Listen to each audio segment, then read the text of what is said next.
Hello everyone, happy Friday. So as you probably know, or maybe you don't know, Stevie and I are both actually really big nerd fighters. So because of that, we're also really big fans of John Green and his books. We're both really excited for The Fault in Our Stars movie, which comes out this summer. If you haven't seen, we made this video, and click the box somewhere around here, you'll see where it is. We made a video touring the Indianapolis places that are mentioned in the book The Fault in Our Stars because we're from Indianapolis. So for a lot of people, The Fault in Our Stars is actually their favorite of John Green's books. For a lot of them it's the first book that they read, or just the one they had the biggest emotional connection with. But for me, my favorite book was actually Paper Towns. So I'm very excited for the announcement that Paper Towns will be being made into a movie coming soon. So I read Paper Towns probably at least 3 or 4 times, and my book is actually really well bookmarked with like funny quotes or important quotes or metaphors or jokes or just my favorite passages from it. I wish I had it with me, but I don't believe that I do. Wait. So I didn't think that I had my book with me, but I just checked. Ugh. Now there's dust everywhere. And I do have my book, which is really exciting. So some of these bookmarks I actually took out, but there's a lot of them are left. So I bookmarked like my favorite passages or my favorite quotes or whatnot. So for me, I'm actually, I don't know, probably more excited for Paper Towns to be made into a movie, even though The Fault in Our Stars is an Indianapolis-based book. I'm really obsessed with this book. So, no spoilers, because I don't want to spoil anyone who hasn't read this book, but if you haven't read it, you should read it right now. You should really read it. But kind of the main message behind the book is that people are just people, and that even though they should be understood complexly, they also shouldn't be imagined as more than just people. And that's kind of one of my life mottos, is that people are just people. I like to think whether you're idolizing someone or whether you are detesting someone, when it comes down to it, they're just another person and they're just like you, and treat them as such. And while their actions might be deplorable or their actions might be rewardable, when it comes down to it, they are just another human being. So that's one of the reasons why I love this book so much. And it's one of the reasons why I'm really excited for it to be made in a movie, and why I'm freaking out.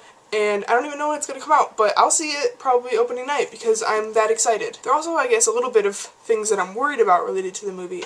It was also announced that Nat Wolff will be playing the role of the main character. I've actually been a fan of Nat Wolff since the Naked Brothers Band on Nickelodeon, and continue to be a fan of his and his brother and their music, which is really great. And I'm assuming he's a very talented actor. I saw Stuck in Love, the Josh Boone movie, and that was good. I am concerned that when you have a movie with the same production company, same author, same studio, same actor, that the two movies are going to kind of overlap a bit, and I'm worried about that. Like, I'm worried that Tifios might seem too similar to Paper Towns when to me they're so different, but I'll leave that up to them. I won't make any judgments until I see the movie, and even if it's not exactly as I imagined it, it's still better than we could have expected, because we were supposed to get a movie adaptation a long time ago and they sold the rights and then they never did, so I'm excited. So this is actually my first John Green book that I ever bought, which is a big deal.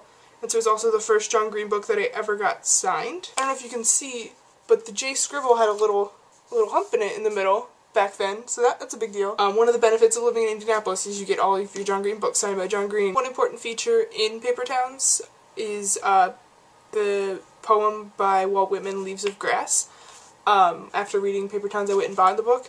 It's actually one of my favorite poems of all time. Probably actually my favorite poem of all time.